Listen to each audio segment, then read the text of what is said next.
e nós temos pregadores que não sabem pregar, porque nós estamos pegando o caminho mais curto. Mecânicos que não entendem nada do motor, que supostamente ele foi treinado para arrumar aquele negócio, por causa de atalhos.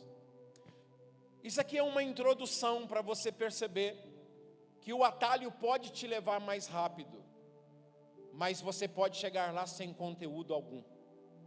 Você pode pegar caminhos mais fáceis, mas por não ter estrutura, por não ter fundamento, você não poder suportar as coisas que Deus tem para você, porque os atalhos livrou você de criar estrutura, fez você obter as coisas de uma forma mais fácil, mas não te deu estrutura para suportar quando vier um tremor, quando a chuva cair do céu, Mateus 7:24, quando os ventos soprarem e os rios baterem com ímpeto sobre essa casa. Por ser insensato e não ser um prudente construtor, você procurou o caminho mais fácil, o caminho da areia. É mais fácil cavar na areia, é mais fácil construir uma casa na areia. Você vai terminar a casa mais rápido do que o outro, você vai morar na casa primeiro do que o outro. Só que tem o seguinte: um dia a tempestade vai vir sobre ambas as casas, e o fundamento é que vai fazer a diferença. Não vale a pena pegar atalhos, não vale a pena pegar os caminhos mais fáceis, não vale a pena você seguir o modismo, você andar pelos formadores de opinião da nossa mídia, da nossa sociedade, achando que esses caminhos te levarão lá mais rápido, e pode até te levar lá mais rápido, mas a sua destruição virá de forma repentina, porque você não tem estrutura. Quantos estão me entendendo? Por favor, diga amém.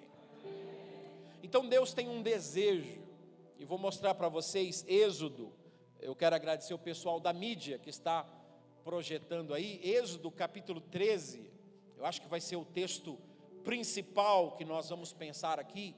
Êxodo 13, Êxodo 14 e Êxodo capítulo 15. Quero pensar em algumas lições desse texto. Nós conhecemos no versículo de número 17, que Deus está mandando o seu juízo sobre Faraó, porque Deus tinha uma promessa para o seu amigo, e agora Deus está cumprindo a promessa que Ele fez para o seu amigo Abraão, que é tirar o povo de um sistema de escravidão e levá-los para uma terra que mana leite e mel. Esse é o desejo de Deus. Deus sonhou com isso e, pelo visto, esperou centenas de anos, porque Ele tinha dito para Abraão que pelo menos na quarta geração, e só depois de 400 anos de escravidão, é que Deus vai levantar um libertador, que é Moisés, para libertar esse povo. Então Deus tem um desejo imenso de levar esse povo para a terra que mana leite e mel. E o texto vai dizer que, tendo o Faraó deixado ir o povo, Deus não o levou pelo caminho da terra dos filisteus, posto que era mais perto.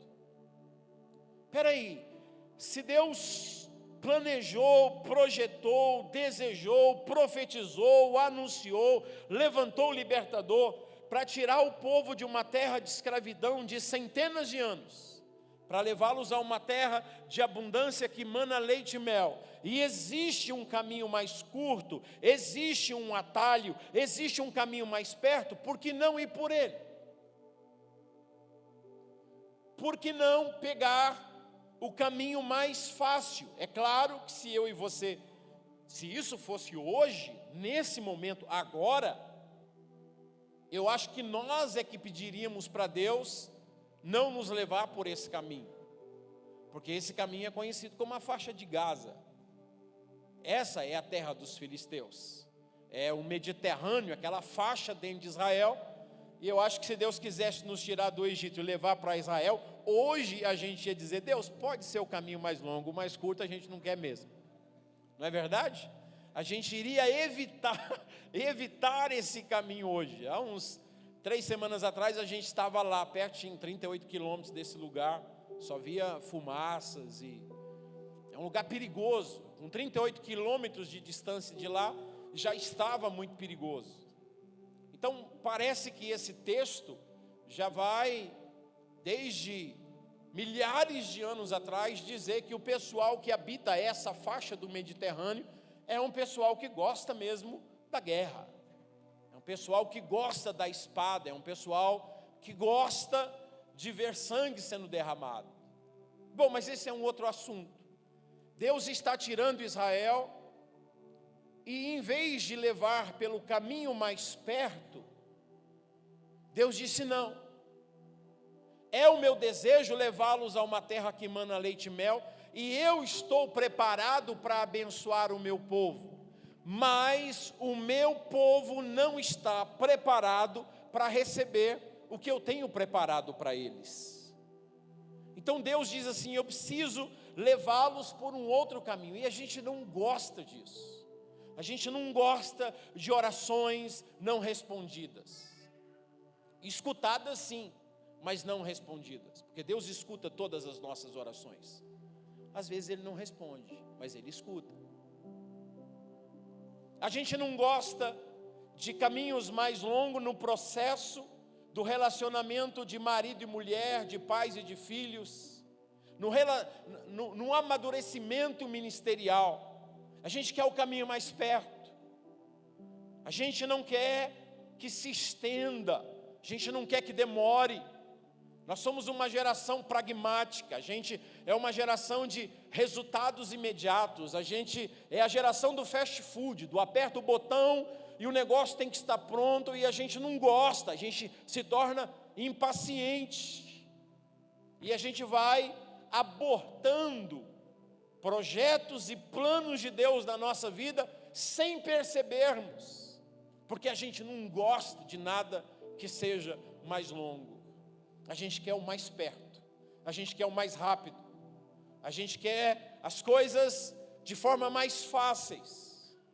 E Deus disse: eu sei que vocês confiam em mim, mas a questão não é de você confiar em Deus. Você pode chegar para Deus hoje e dobrar os seus joelhos e se derramar em lágrimas e dizer: Deus, eu creio que Tu és um Deus que quer me abençoar, eu creio que Tu és um Deus que tem coisas maravilhosas para mim, eu creio que o Senhor pode abrir as portas, eu confio em Ti, ó Deus.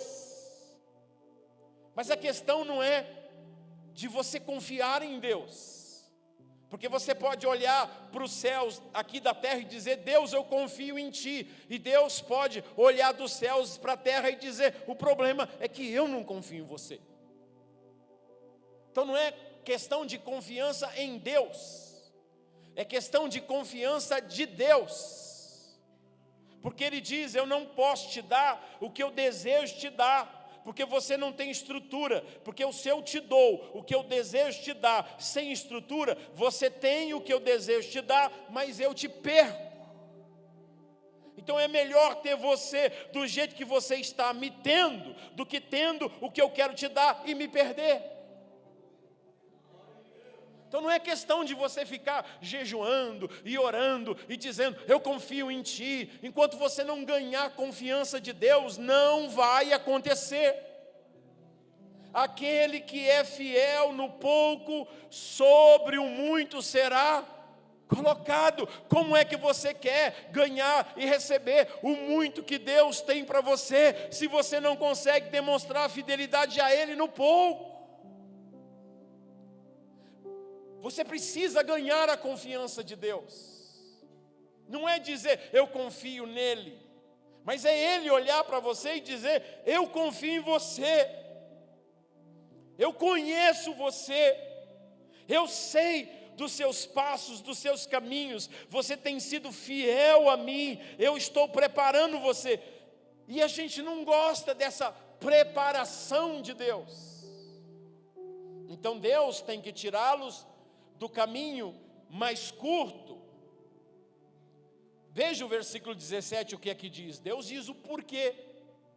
Porque vendo a guerra, versículo 18, por gentileza, versículo 17, Deus disse: para que porventura o povo não se arrependa vendo a guerra e torne para o Egito.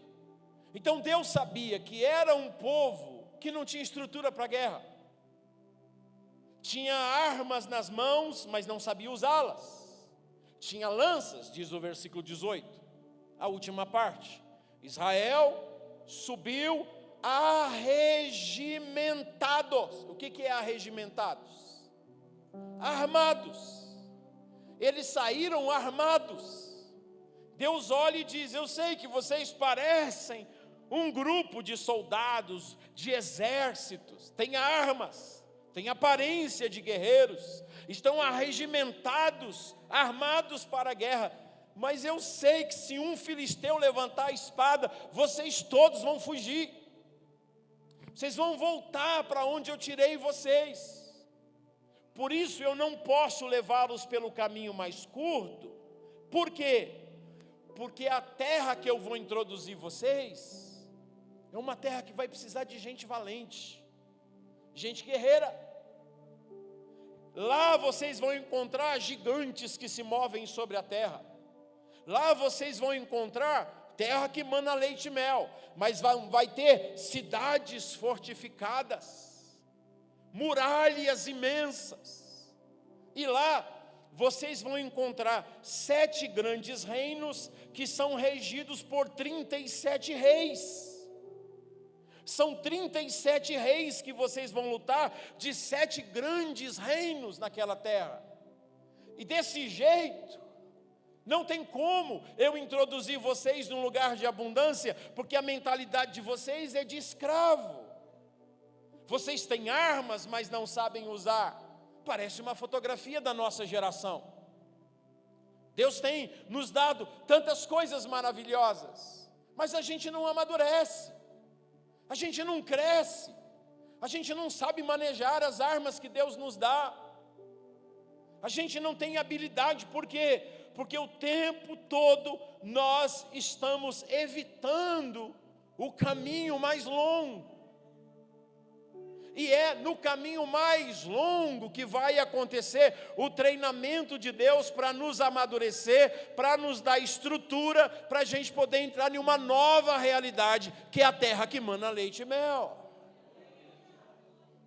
Olha a pessoa que está do seu lado, por favor, com muito carinho, diga assim para ela: Deus está preparando você para uma nova realidade.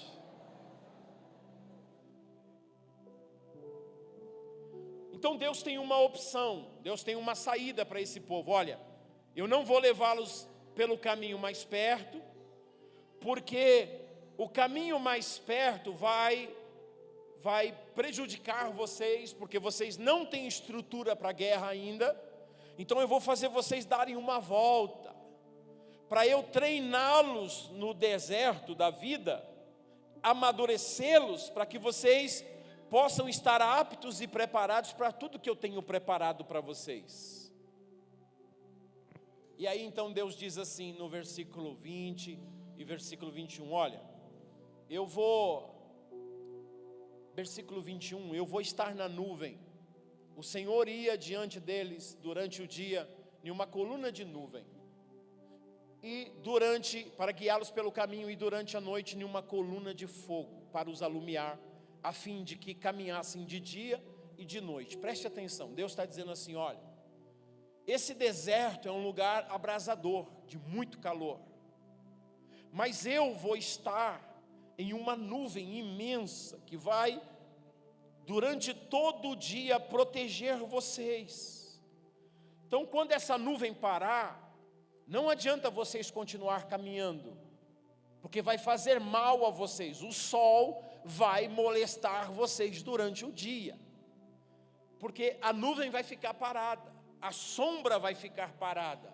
Se vocês se moverem, vocês vão sair debaixo de minha proteção, e o sol vai prejudicar vocês. Então vocês só estarão refrigerados no deserto, enquanto estiverem debaixo da sombra da minha nuvem.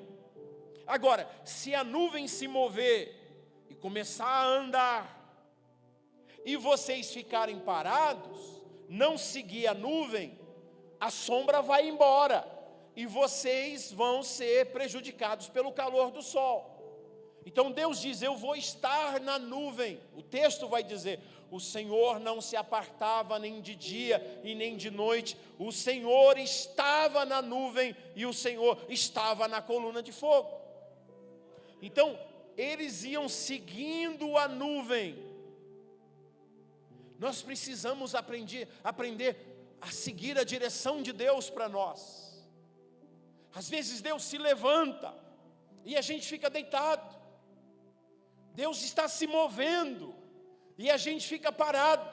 E eu vim aqui em nome de Jesus para declarar que isso vai ser quebrado na sua vida, que você vai se mover de acordo com a direção de Deus para a sua vida.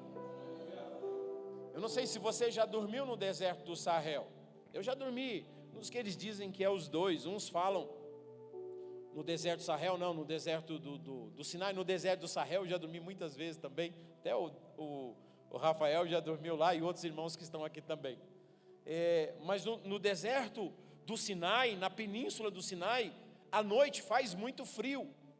A gente sobe lá e os camelôs, os camaradas que ficam lá nas barraquinhas, o que eles mais alugam são cobertores, porque faz um frio terrível. E Deus diz assim: eu vou ser uma coluna de fogo durante a noite. Então, enquanto vocês estiverem perto da coluna, o sol não te molestará de dia e nem a lua de noite. Vocês estarão protegidos durante o dia e vocês estarão no pior lugar do mundo. O pior lugar do mundo, por causa da minha presença, vai se transformar no melhor lugar. Porque no deserto não tem sombra, mas porque eu estou presente, vai haver sombra para vocês.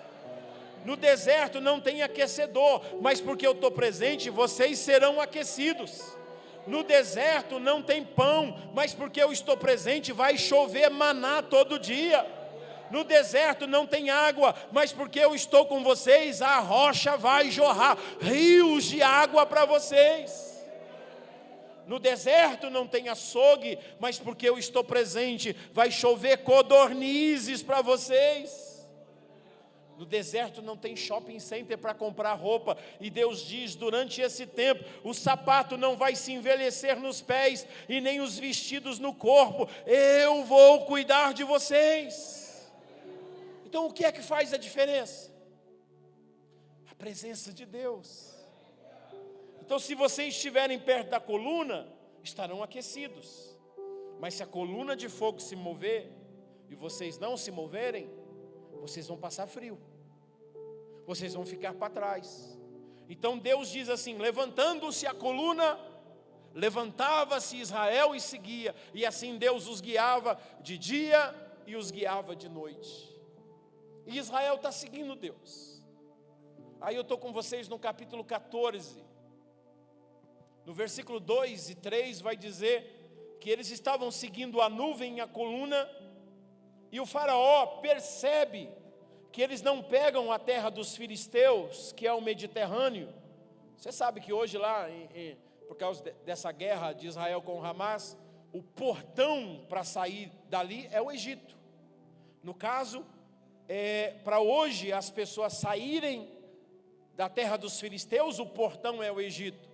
Naquela época, para Israel ir para a terra de Canaã, o portão de saída era sair do Egito. É esse mesmo viaduto, é esse mesmo corredor que se usa até hoje lá.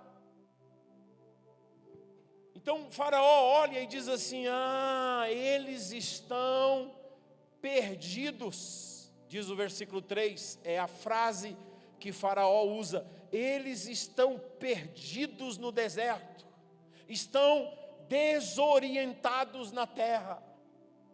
Sabe, vai ter vezes na sua vida que por você seguir a direção de Deus, por você estar debaixo da orientação de Deus, muitas pessoas, principalmente aqueles que estão perdendo domínio sobre você, principalmente aqueles que estão perdendo aquele principado sobre a sua vida, ou principalmente os seus inimigos vão olhar e vão dizer: está desorientado, não sabe o que fazer. não sabe que direção tomar. Existe, pregador, a possibilidade de você não ir pelo caminho mais curto, seguir a nuvem de Deus, seguir a coluna de Deus, porque Deus está lá, e Deus fazer você fazer curvas e andar por caminhos tão diferentes, que as pessoas vão olhar e vão dizer: está perdido na terra. Existe essa possibilidade, porque as pessoas não compreendem o mundo espiritual. O próprio Abraão vai dizer ao faraó: eu sou um homem que ando errante na terra. Mas o Abraão nunca andou errante. Deus sempre guiou Abraão. O tempo todo o Espírito de Deus estava guiando Abraão. Em Hebreus 11 fala que cada passo dele estava sendo guiado por Deus. Eu gosto muito de uma frase de D.L. Moody. D.L. Moody diz assim: eu não conheço os caminhos pelos quais Ele me guia, mas eu conheço muito bem o meu guia. Isso é importante. Você não tem que conhecer os caminhos que Deus vai te guiar. Você tem que conhecer quem é Deus, o seu guia, porque ainda que eu ande pelo vale da sombra da morte, não temerei mal algum, porque tu estás comigo. É a presença dele que garante a segurança. Não é o caminho. O caminho pode ser bom, pode ser ruim, pode ser plano, pode ser cheio de montanhas. Não é o caminho, nunca foi o caminho. É quem está guiando você. E se é Deus que está guiando você, não tenha medo, porque Ele vai te levar para um lugar em que as pessoas vão dizer que você está desorientado na terra. Pode, pregador, você seguir o caminho de Deus e parar em um beco sem saída? Claro, capítulo 14 de Êxodo vai dizer isso. Israel estava seguindo Deus. Quem é que estava na nuvem? Deus. Quem é que estava na coluna? Deus. Eles estão seguindo a orientação de Deus, e Deus os leva para um beco sem saída. Eles olham para frente, é o Mar Vermelho. Eles olham para trás e eles veem sim uma nuvem, mas eles não estão vendo uma nuvem que é a glória de Deus que está lá. Eles estão vendo uma nuvem de poeira que é o inimigo que vem para matá-los. E às vezes você vai ver uma nuvem diferente, que vai te ameaçar, que vai querer colocar medo em você. Olha para a direita, montanhas. Olha para a esquerda, montanhas. Ué, não tem para onde ir. Ué, mas eu não estou seguindo Deus? Tá.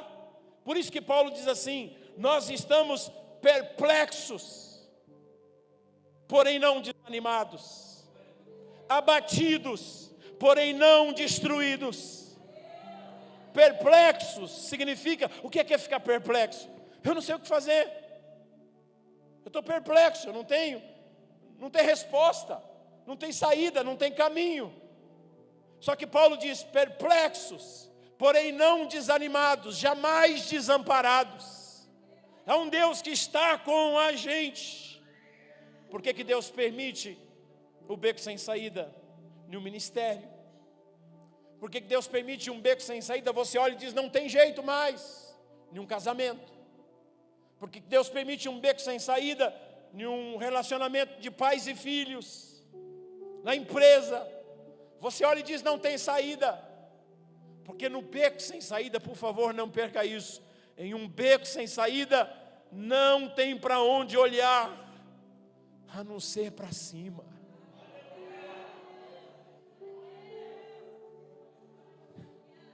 É Ele que é o nosso refúgio, é Ele que é o nosso socorro bem presente no momento de tribulação.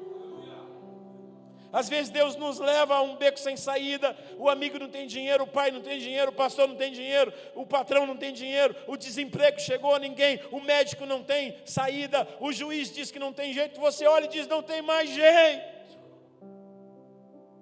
José, quando foi lançado em uma cova, não tinha para onde olhar. Dentro de uma cova, para onde é que você vai olhar? só para cima, e às vezes a gente está olhando para tanta coisa menos para o alto, e Deus permite um beco sem saída, só para a gente aprender a olhar para cima.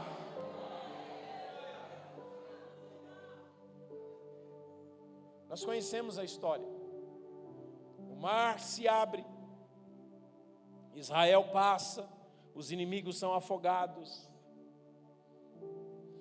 Nós conhecemos, tem tantas lições ali. No capítulo 15, olha o último versículo do capítulo 15, por gentileza.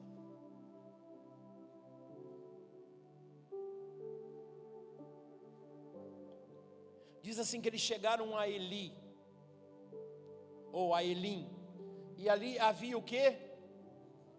12 fontes de águas e 70 palmeiras. Aqui tem toda uma aplicação simbólica dos 12 apóstolos enviados em Lucas capítulo 9, depois dos 70 enviados em Lucas capítulo 10. Tem tanta simbologia, não vou me deter nisso.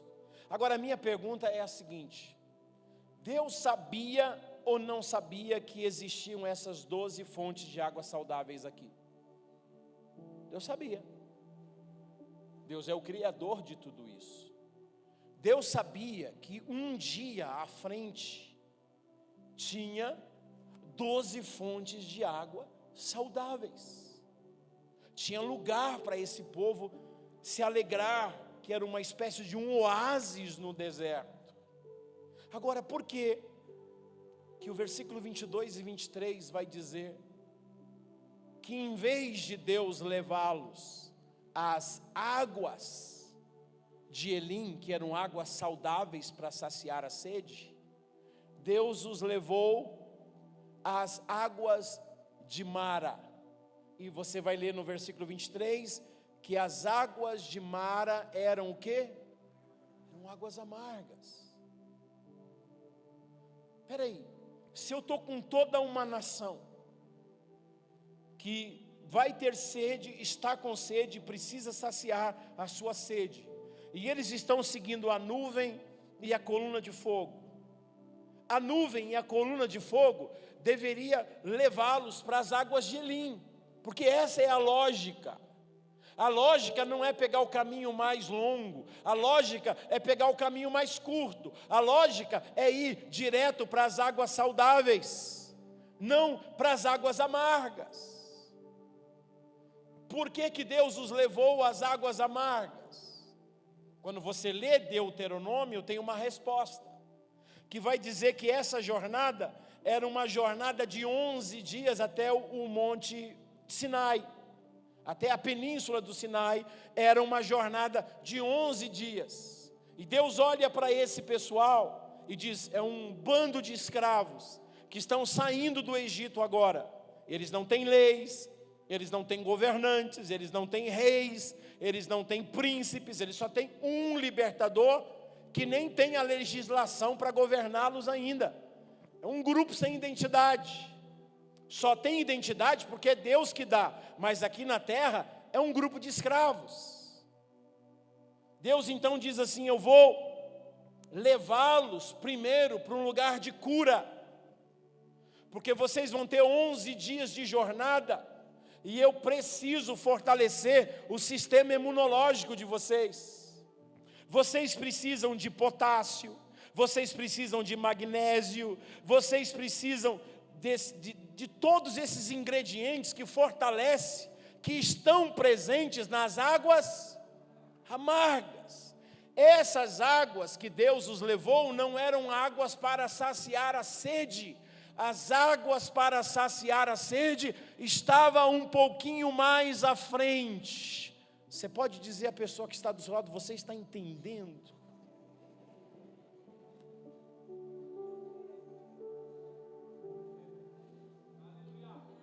Deus quer nos dar águas para nos curar, mas a gente não gosta de caminho curto e a gente não gosta de nada amargo.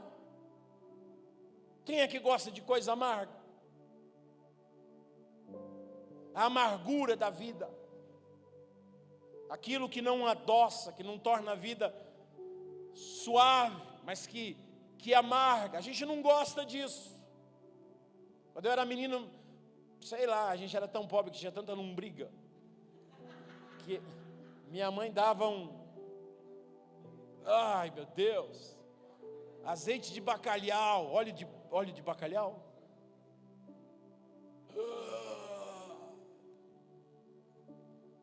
Mas funcionava, a gente ficava livre. Hoje a gente gosta de xaropinho docinho. Deus vem e diz assim: meu filho, está aqui, ó, água para curar você, para fortalecer o seu sistema imunológico. A gente põe na boca e diz: está amargo, Deus, eu não quero nada amargo. Deus às vezes permite um problema para a gente enfrentar, um gigante para a gente derrubar, porque todo problema na verdade só é um problema se você não souber olhar para ele na perspectiva de Deus. Quando os 10 espias disseram: esses homens são grandes demais, vão matar a gente, Josué e Caleb disse: não, eles são o nosso pão, eles são o nosso alimento, eles são resposta para a gente. É olhar na perspectiva de Deus. Às vezes Deus cria um problema, permite para nos amadurecer, mas antes Ele quer nos dar um remedinho amargo. E a gente é toda uma geração, o que dizem aí mesmo? Geração Nutella. Não é geração raiz, né? Geração Nutella. Se ofende com qualquer coisa, fica magoado com qualquer perseguição. Pessoas que deixam Jesus porque a namorada terminou. Vou desviar. Já está desviado há muito tempo e não sabe, meu amigo. Roubaram lá, sei lá, o toca-CD, nem sei se existe isso mais, velho do seu carro, porque onde é que estava o anjo?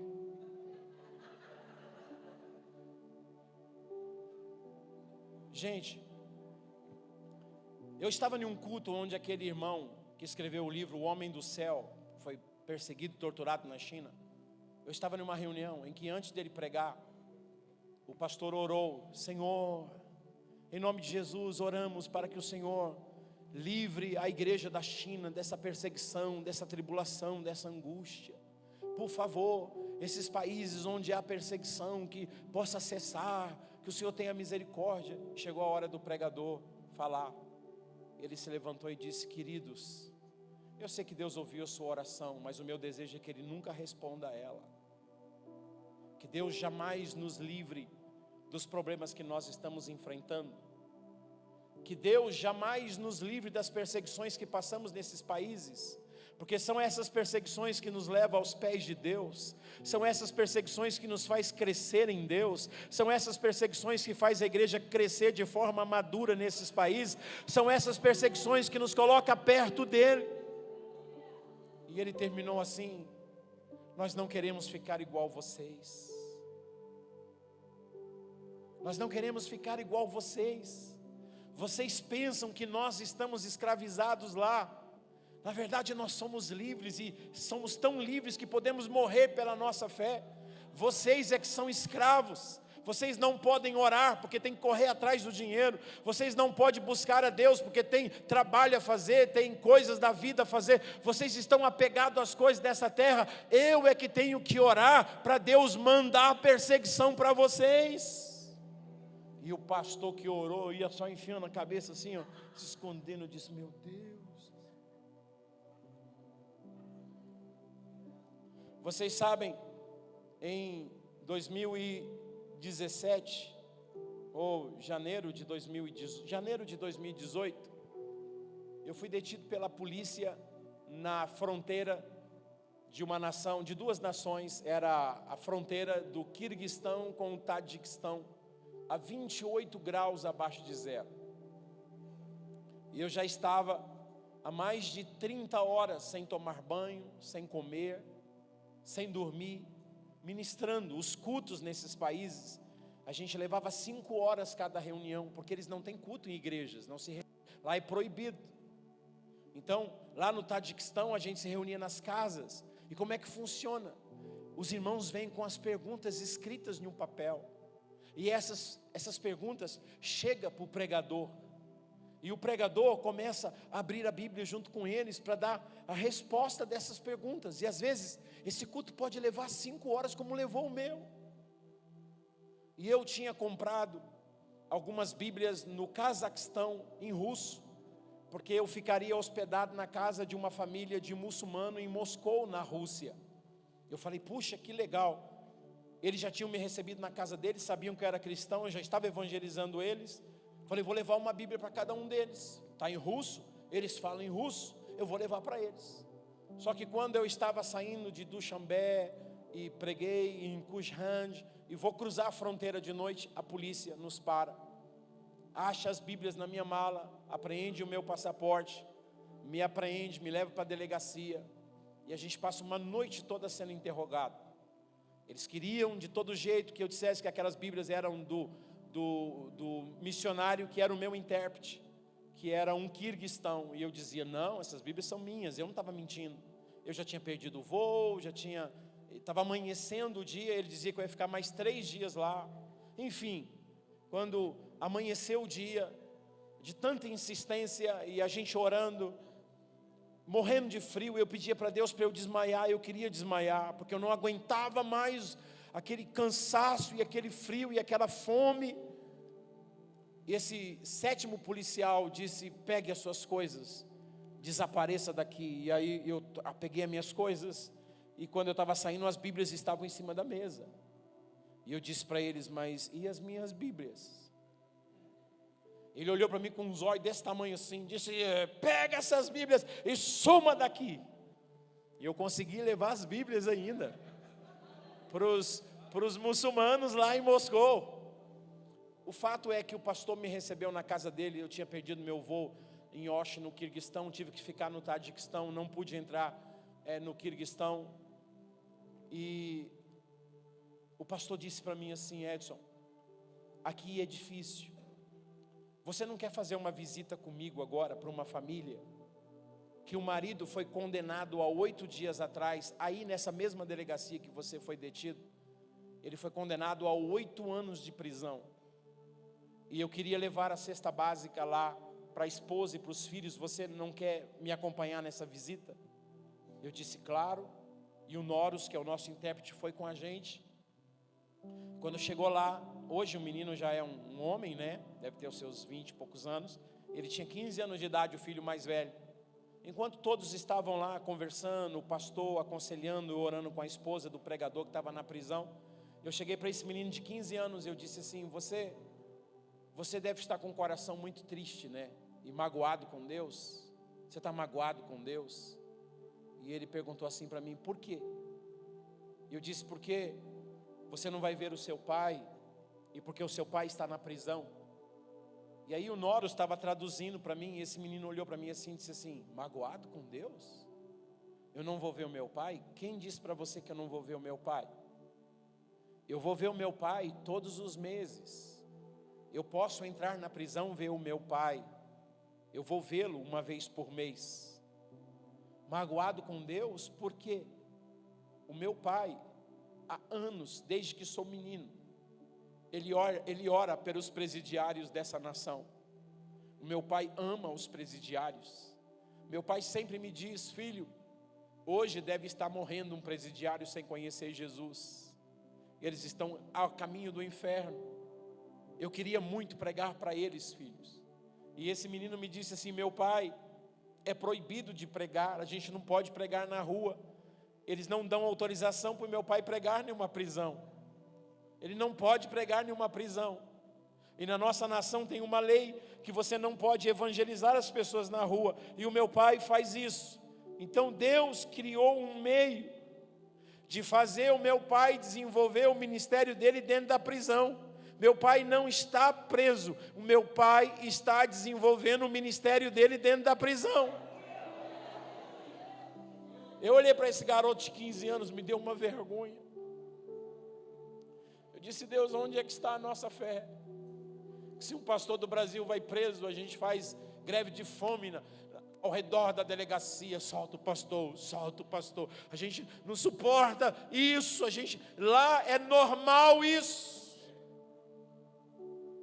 Para nós seria um abandono de Deus acontecer isso com qualquer um de nós. Para lá, esse menino diz: o meu pai sempre orou pelos presidiários, e Deus criou um meio para colocar o meu pai lá, para desenvolver o seu ministério no meio dos presos. Eu fui para a Rússia aquele dia, muito quebrantado. Era o dia 9 de fevereiro do ano 2020. Foi o ano que veio a pandemia para o Brasil. Chegou aqui no mês de março. O dia 9 de fevereiro de 2020, eu passei por uma fronteira de um país báltico. Eu entrei, eu acho que foi a Lituânia, e eu entrei em uma nação chamada Bielorrússia. E eu estava na capital de Bielorrússia, que é uma cidade chamada Minsk. Eu passei por tudo quanto é tipo de exame. O Covid não tinha nem chegado no Brasil, mas lá já existia uma fiscalização imensa. E eu lembro que eu estava no lugar onde eu estava hospedado, liguei a televisão para ver se tinha futebol, alguma coisa. Tudo fala tudo em russo, né? Então tudo estava russo para mim. E naquele jornal que estava sendo transmitido lá, aquela mulher falando em russo lá, apareceu a foto do pregador, que pegou 8 anos de prisão. Apareceu a foto dele, só que eu não entendia nada que estava sendo dito. Eu desliguei a televisão, peguei o meu celular e chamei o meu amigo que vive em um desses países. Eu disse: amigão, eu vi o pregador, está na televisão, o que aconteceu? Machucaram ele, mataram ele, o que foi? E aí o Norris me disse: não, cara, e fazia 2 anos que ele estava na prisão, 2 anos e alguns meses, soltaram ele. Eu falei: ué, mas ele não pegou 8 anos de prisão? E o Norris me disse: ele pegou 8 anos de prisão, mas o governo percebeu que ele é mais perigoso lá dentro do que por lá de fora. Ele estava batizando muita gente para Jesus lá dentro da prisão. Aleluia, aleluia. Aí eu volto para o Brasil e fico vendo esses crentes. Ele não me cumprimentou, vou mudar. Pastor, não me deu oportunidade, vou desviar. Você pode olhar bem sério essa pessoa e dizer assim: acho que está na hora de amadurecer, né, irmão? Né, irmão?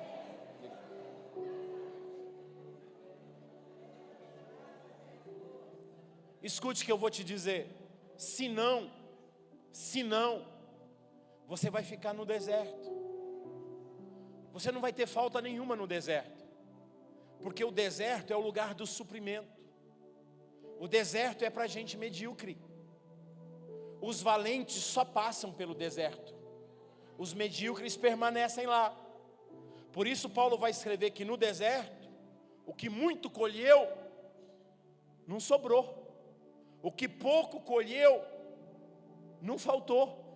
Deserto é lugar de necessidades supridas.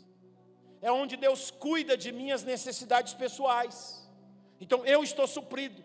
E o medíocre pensa assim: se eu tenho para mim, eu não estou muito preocupado com os outros. Então tá bom demais o deserto.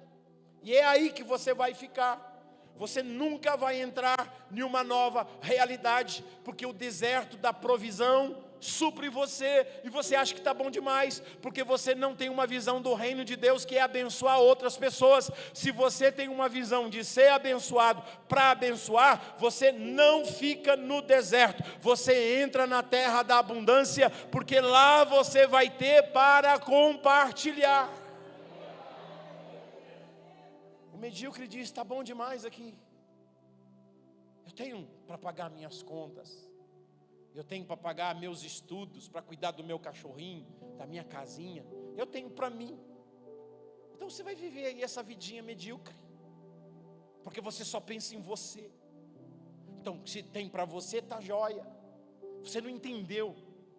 Quando Deus quer te levar para uma terra que mana leite e mel, é porque Deus não está preocupado em apenas suprir suas necessidades. Deus quer te dar abundância para você repartir, para suprir necessidade de muitas outras pessoas.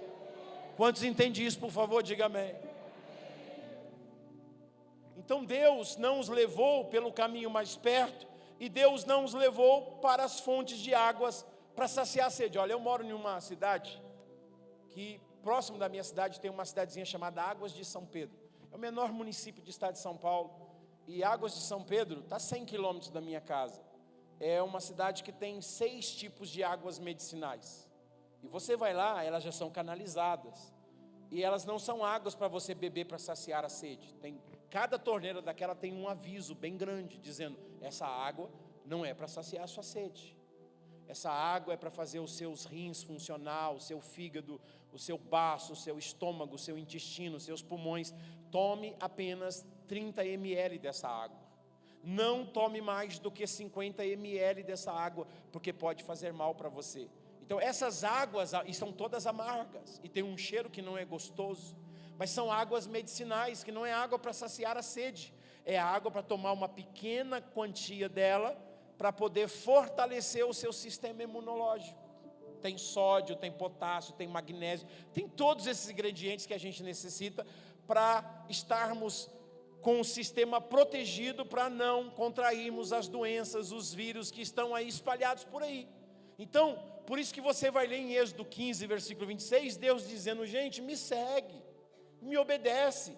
Eu sou o médico de vocês, eu sou Jeová Rafá, eu sei como curar a doença de vocês. Deus está dizendo: eu sei como guiar vocês, eu sei como usar a própria natureza também para curar vocês. Na verdade, é na própria natureza que está a cura para todos nós, né? Pelo menos as doenças físicas, essas fraquezas todas que a gente sente. Mas esse é um outro assunto, né? Deus disse: eu vou levá-los antes da água potável para uma água amarga. Qual que é o nosso problema? Eu já vou terminar. O nosso problema é que a gente quer que quando Deus nos chama, a gente quer que Deus mostre o pacote todo para a gente. Então é assim: Deus, eu aceito o chamado, está lá um pacote chamado do Edson Teixeira. Aí tem tudo só a respeito da minha vida ali. Então o que eu quero? Eu quero chegar lá e falar: bom, eu aceito o chamado, mas antes deixa eu dar uma olhadinha nesse pacote aí. Você já pensou se José, quando Deus disse assim: José, 17 aninhos, eu te chamei para ser o governador do Egito, e José dissesse assim: Deus, deixa eu dar uma olhadinha no pacote. E aí Deus disse: claro, José, vem cá, deixa eu mostrar o pacote para você. Aí estava lá: você vai ser vendido pelos seus irmãos, você vai ser lançado em uma cova, e você vai para casa, para o mercado como escravo, vai ser vendido como escravo, e a mulher vai dar em cima de você, a Patifona, a esposa do Potifar, vai correr atrás de você, e você vai ser acusado injustamente, e você vai ficar na prisão, e vão esquecer você na prisão. José ia dizer assim: eis-me aqui, Senhor, envia o meu irmão. Você acha que José ia ser governador do Egito? Davi, com 17 anos, Davi, eu te ungi rei de Israel. Ah, Senhor, que maravilha. Deixa eu dar uma olhadinha no pacote. Você acha que Davi ia ser rei? Você vai casar com a filha do cara, ele vai usar a filha para tentar matar você, vai ter um monte de lança tentando furar você, depois os filisteus, você vai ter que fingir de doido, vai babar para ninguém te matar, vai ficar escondido numa caverna, angustiado, e além disso vou mandar um monte de homens com dívidas, endividados, angustiados, cheios de tribulação. Você vai ser o líder desse, você vai viver de caverna em caverna, deserto em deserto, fugindo. Davi ia dizer: eis-me aqui, envia meu irmão, o primeiro, Abinadab. Eu não. Moisés, você vai ser o libertador de Israel. Mas deixa eu mostrar para você. Senhor, me mostra o pacote. Deus não mostra o pacote. E aqui, como é uma reunião mais voltada para a família aqui, cabe a mim compartilhar com vocês um testemunho meu. Quando eu me casei há 32 anos atrás, eu fiz tudo o que os meus pastores pediram para eu fazer. Conversa com o pai, conversa com a mãe, conversa com o pastor dela, conversa com a pastora dela. E eu fiz isso. Chamei meu sogro, chamei minha sogra, chamei o para o pastor dela, chamei a sua pastora. É uma menina crente? Crente. Menina que tem um chamado de Deus? Chamado de Deus. Tem um ministério de louvor, ela é uma bênção. Ela cantava, era uma coisa assim, eu falei, uau, vai ser eu pregando e ela cantando, a gente vai arrebentar. Deus vai fazer coisa maravilhosa. Eu era missionário na Amazônia. E o pastor Orlando Silva, que era o presidente da nossa denominação na época, ele disse assim, Edson, você vai... Eu já tinha aberto várias igrejas na Amazônia, mas eu não podia ser um líder porque eu era solteiro. Ele disse, quando você casar, me procura, porque nós vamos nomear você como um dos líderes lá do nosso ministério na Amazônia. Eu me casei, fui para a Amazônia e comecei a pregar em todos aqueles lugares onde eu tinha aberto igreja. E com 3 meses de casado, eu descobri que a minha esposa tinha um problema. Só que eu não sabia o diagnóstico, eu não sabia que problema a minha esposa tinha. A princípio, na minha imaturidade, eu acreditava que era uma batalha espiritual, porque a minha esposa não gostava de ir para os lugares que eu ia lá pregar. Ela não suportava o calor, ela não suportava estar nos povoados. Cancelei minhas agendas nos povoados para pregar só na cidade. A minha esposa não suportava estar em uma reunião como essa. Ela ficava angustiada e eu chegava em casa, eu entrava no quarto e eu repreendia, sabe? Sem ela ouvir, Senhor, eu repreendo esse demônio que está perturbando a minha esposa. Veio aquele asceta, será que você casou com a mulher certa? Porque você é um missionário? Como é que você vai casar com uma mulher que não gosta de estar com as pessoas, que não gosta de viajar, que não gosta de conversar com as pessoas, que não gosta de estar feliz como você é feliz?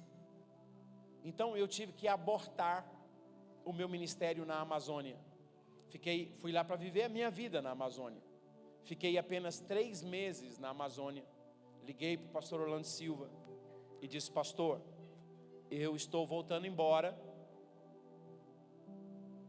não vou poder permanecer na Amazônia, porque a minha esposa tem algum problema que eu não sei o que é, e eu não posso perder o meu casamento, e eu não penso de forma alguma em abandoná-la, então eu vou cuidar dela. Voltamos para morar no Rio de Janeiro, pensando que eu ia conseguir, que era a falta da mãe, a falta do pai, a falta dos irmãos, que ela sempre chorava pedindo que queria ver o irmão, que queria ver a mãe. E eu pensei que a presença, a gente estando lá, isso ia completar. Mas não aconteceu nada, muito pelo contrário, foi ficando pior. Claro que eu nunca verbalizei isso para ela, nunca falei isso para ela, sempre guardava no meu coração. Eu acho que essa é a razão porque eu estou vivo, né? Eu nunca disse assim, você é antipática, você é antissocial, você não se importa com as pessoas, você não tem compaixão. Eu nunca falei isso para ela, mas eu pensava muito nisso. Então eu comecei a proteger a minha esposa. O pastor Osvaldo me recebeu aqui durante 2 anos, o ano de 94 e 95, ou 95 e 96. Falei, talvez no Goiás a minha esposa vai melhorar. E ela não melhorava. Ela tinha uma dificuldade imensa de a gente conversar. Ela não conseguia fazer amizades. Eu não sei quantos de vocês conhecem a minha esposa, já viram a minha esposa comigo, segurando a minha mão. Poucas pessoas. Suas amizades eram muito rasas, porque as pessoas a achavam inteligente e ela tinha medo de ter uma amizade mais forte e a pessoa então descobrir como ela era rasa, embora eu nunca achei rasa, mas ela se achava muito rasa. Então ela não tinha amizades profundas, suas amizades sempre foram muito superficiais, de alô, como é que você está, tomar um cafezinho, fazer uma visitinha e tchau, e acabou. Os anos foram passando, e eu fiquei 28 anos orando pela minha esposa. Não entendia porque ela não dava risada de minhas piadas. Não entendia. Eu não entendia porque quando eu ia abraçá-la para senti-la perto de mim, eu pensava que era um espírito de rejeição. Eu sou muito de tocar, de abraçar. A minha esposa nunca gostou de ser abraçada. Dificilmente vocês viram eu elogiando a minha esposa publicamente. Minha esposa nunca gostou de elogio. Quando eu a elogiava, ela entrava em um buraco. Quando eu tecia um elogio sobre ela, por causa de suas virtudes, ela parece que se amosteirava, ficava ostracizada por muito tempo. E quando chegou no 28º ano, eu disse: Deus, eu tenho orado 28 anos para o Senhor mudar a minha esposa. E eu quero dizer para o Senhor que eu já não estou acreditando que o Senhor vai mudar a minha esposa, mas eu continuo acreditando no Senhor. Então eu acredito que quem tem que mudar sou eu. Então Deus, como 28 anos de oração não mudou nada a minha esposa, muito pelo contrário, ela foi ficando mais difícil, síndrome do ninho vazio, menopausa, essas coisas todas foram tomando conta dela, um pavor foi tomando conta dela, e eu não sabia como ajudá-la. No começo eu fazia o que eu sabia fazer, colocava a mão e orava, e abençoava, e às vezes eu dizia para ela: você precisa de um médico, você precisa procurar um especialista. Mas como a gente veio de uma igreja que na época buscar um psicoterapeuta, um psicólogo, um psicanalista era falta de fé, era falta de confiança em Deus, então ela se fechava para todo conselho de buscar uma ajuda médica. E há 6 anos atrás eu orei, há 4 anos atrás eu orei, eu disse: Senhor, quase 5 anos, eu disse: Senhor, então eu acho que eu é que preciso mudar, então muda a minha vida. Você sabe qual que é o maior perigo da oração? É que Deus está ouvindo ela. Esse é o maior perigo da oração. Ele ouve e muitas delas Ele responde. E eu comecei a perceber em mim algumas mudanças, algumas coisas que eu não percebia nela. Até que um dia ela chegou para mim e disse assim: Edson, isso tem 5 anos. Ela disse: eu já tinha conversado com o meu pastor, já tinha conversado com os meus líderes. Eles pediram para eu não falar isso com ninguém, era uma coisa que a gente estava orando. Essa minha angústia, essa minha dor. Os meus amigos perguntavam: e aí, Edson, como é que você está? Eu dizia: tudo bem. E a sua esposa? Não, também está bem. Eu já não suportava mais isso. E eu disse para o meu pastor: pastor, eu preciso que o Senhor me libere para falar com os meus amigos. O Senhor me proibiu de falar isso e eu não estou aguentando mais, eu preciso falar para os meus amigos. Já pensou se os meus amigos sabem desse meu problema e vão saber pela boca de outros que amigo é esse? Então me libera, pastor. E o meu pastor disse: Edson, eu não sabia que estava te fazendo mal. Você então está liberado para falar isso para os seus amigos pastores. E eu comecei a contar para os pastores. Onde eu ia passando e alguém perguntava: como é que está a sua esposa? E eu percebia que tinha um ambiente para eu conversar. Então eu começava a dizer: ó, cara, tá assim, tá assim, tá assim. E comecei a chorar e abrir o meu coração. E um dia eu cheguei em casa, a minha esposa disse assim para mim: Edson, eu quero que você seja feliz. E eu percebo que você nunca vai conseguir ser feliz comigo. E eu disse: mas como assim? Eu sou feliz com você. Ela disse: não, eu te vejo sofrendo demais. Então, eu sei que você não vai pedir divórcio, porque isso não faz parte do seu caráter. Então, por amor que eu tenho a você, para você não sofrer mais, eu vou pedir o divórcio, para você ser livre e casar com outra mulher, para você ser feliz. Você já imaginou você levar uma pancada dessa? E eu disse para ela: não, eu amo você, eu vou cuidar de você, eu sou feliz com você. Eu posso não ser feliz de acordo com o sistema que a sociedade coloca como felicidade. Mas você é minha esposa, nós temos uma vida juntos. Você é a mãe das minhas filhas. Alguns dias depois eu cheguei em casa e a minha esposa estava chorando e me mostrou um vídeo. Ela disse: eu preciso que você veja esse vídeo. E ela estava chorando. E ela disse: eu acho que eu descobri o meu problema. E essa pessoa começou a contar nesse vídeo o seu testemunho, dizendo as características que ela tinha. E cada característica que a pessoa falava, eu dizia: mas é você. Ela dizia: por isso que eu estou falando para você ver isso. Sou eu mesmo. E a pessoa falava outra característica. Eu dizia: mas é você. E ela dizia: então, sou eu. E no final a pessoa disse: eu sou autista. E a minha esposa disse assim: essa é a minha doença. Eu sou isso. Eu preciso ser tratada. E eu disse: então tratada você será. E eu coloquei a minha esposa. Ela mesma fez questão de correr atrás da neuropsicóloga, dos médicos. Eu só apoiei financeiramente. Ela mesma disse: não, eu descobri o meu problema. Ela não sabia, eu não sabia. E ela fez um tratamento. Não foi esse tratamento rápido que hoje tem, tão banalizando o autismo. Ela fez um tratamento de mais de 1 ano com neuropsicólogo, com psiquiatra, para sair o laudo.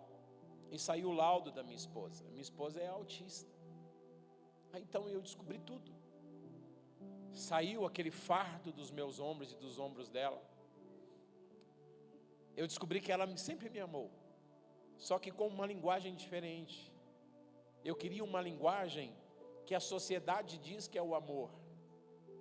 E ela sempre me amou, mas com uma linguagem diferente, com a linguagem dela.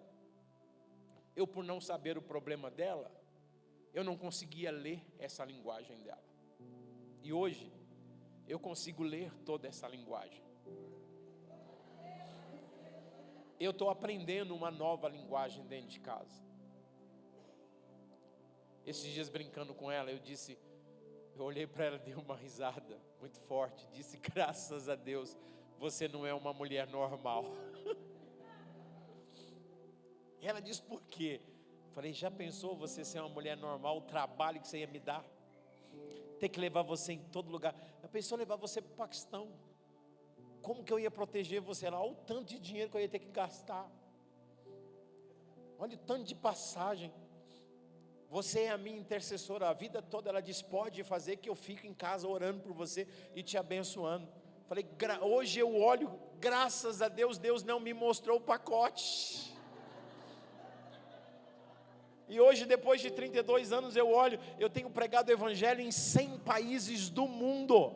Tem países que eu já entrei mais de 50 vezes, e hoje eu vejo tanto de centenas de igrejas e de missionários espalhados pelas nações da terra. Era Deus trabalhando nos bastidores e a gente não sabia. E Paulo diz que Deus nos consola na nossa tribulação, para que a gente possa ser consolo para aqueles que estão em tribulação também. E eu estava pescando com um pastor, mais ou menos 1 ano e meio atrás. E esse pastor me disse: cara, eu não suporto mais, eu vou deixar a minha família, eu não suporto mais a minha igreja. Uma igreja bonita, mais de 400 pessoas. Ele disse: eu tive que fazer uma porta no fundo do púlpito da minha igreja, porque eu não suporto as pessoas. Termina o culto, eu tenho que sair. O ministério para mim não é mais uma alegria, porque as pessoas cobram de mim algo que eu não posso dar.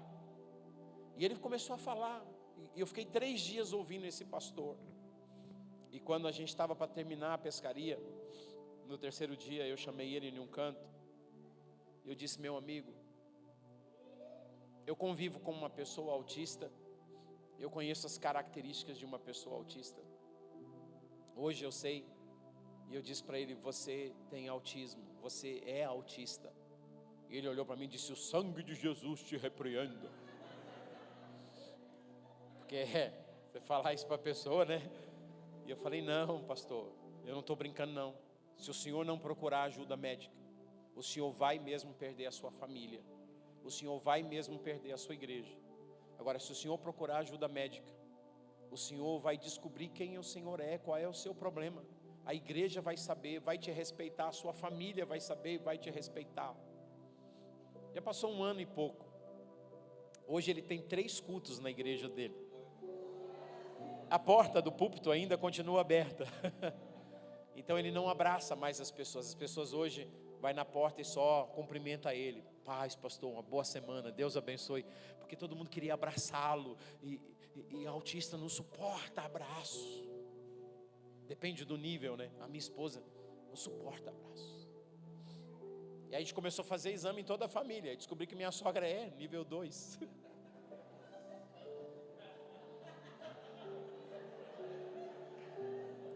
Você dá risada, né? Não é você que está bebendo água amarga, né?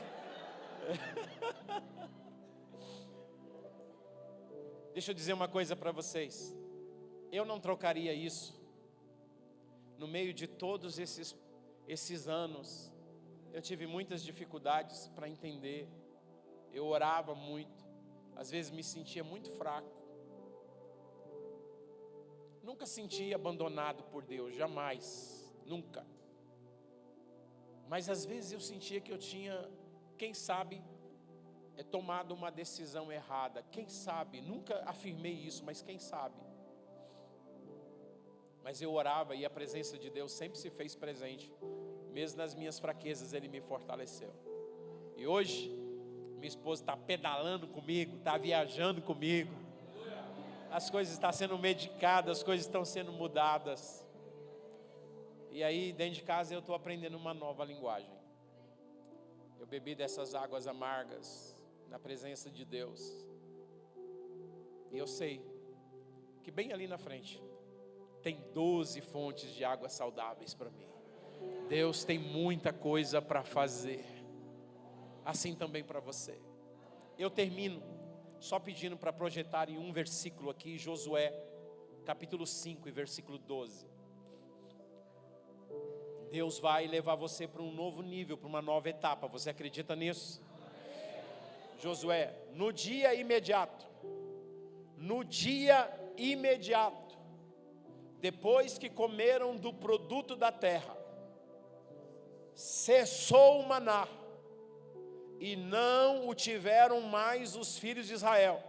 Mas naquele ano, comeram das novidades da terra de Canaã.